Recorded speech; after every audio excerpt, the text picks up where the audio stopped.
Ladies and gentlemen, the deadline for President Trump's 90-day pause on reciprocal tariffs with the European Union is slowly approaching, and as it would seem, the European Union is starting to get just a little bit desperate.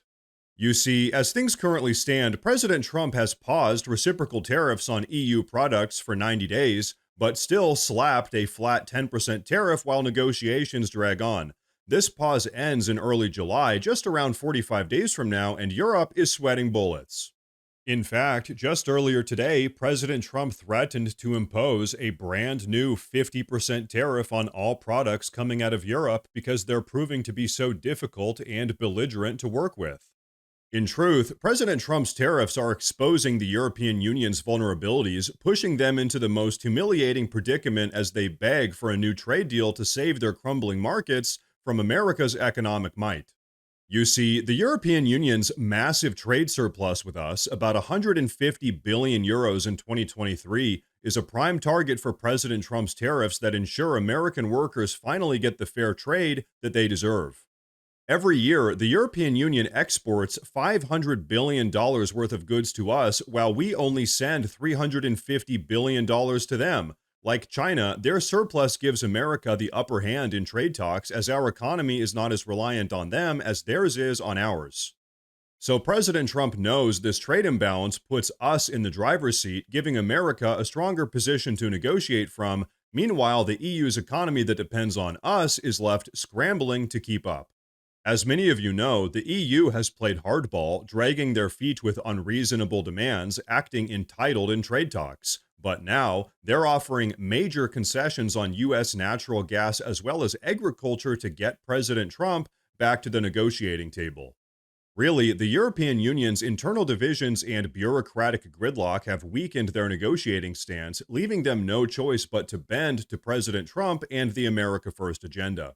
And now, folks, before we really get into all of this, I want you all to take a look at what none other than Donald Trump Jr. had to say about all of this just the other day. Let it play.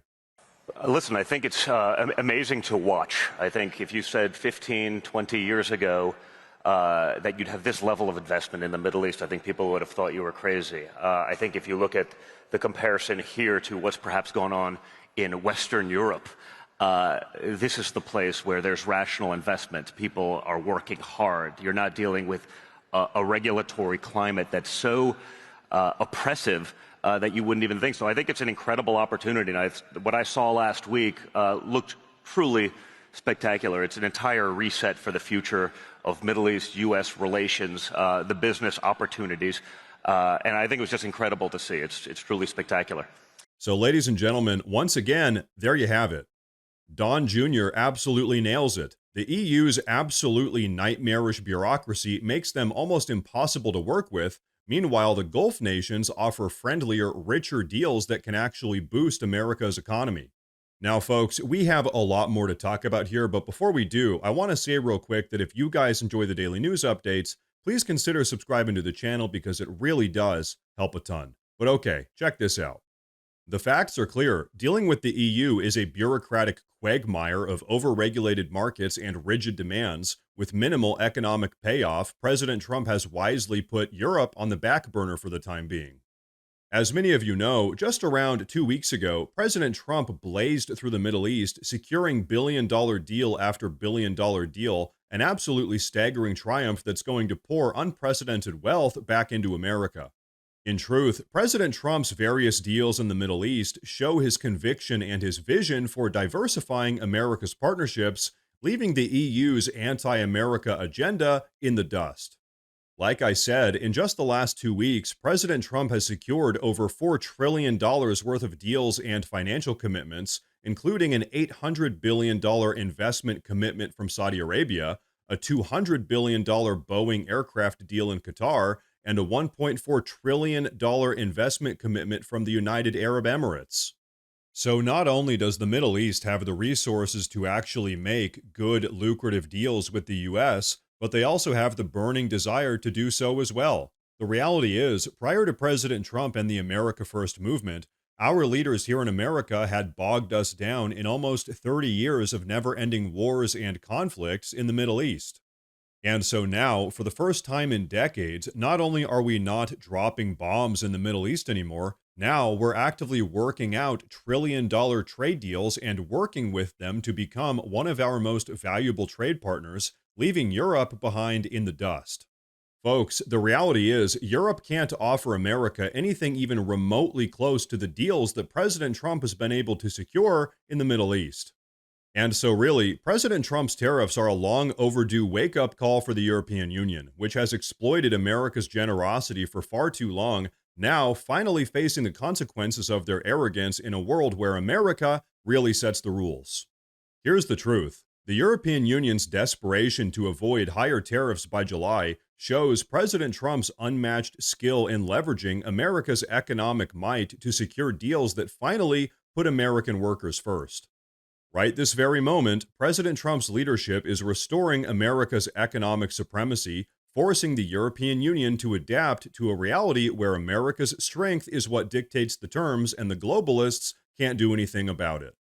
And so the European Union's sense of entitlement, expecting America to take the short end of the stick, is being shattered by President Trump's resolve to prioritize deals that actually benefit our nation, not theirs. And as many of you have seen, President Trump has been calling out all of the European Union's out of touch trade demands. He's just done dealing with all of their nonsense and their undeserved sense of entitlement.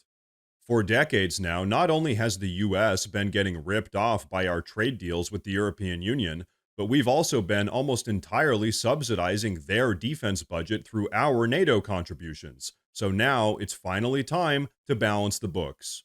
And between you and me, it is kind of nice to see the EU come crawling back to the negotiating table, offering to make huge concessions after initially trying to play hardball with President Trump.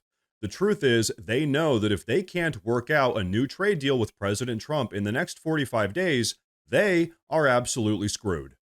And so what we're witnessing right now is the complete and total shattering of the European Union's ego. Finally, they're being reminded who really calls the shots on the global level. And so what we're really seeing is a global realignment that's in accordance with the America First agenda.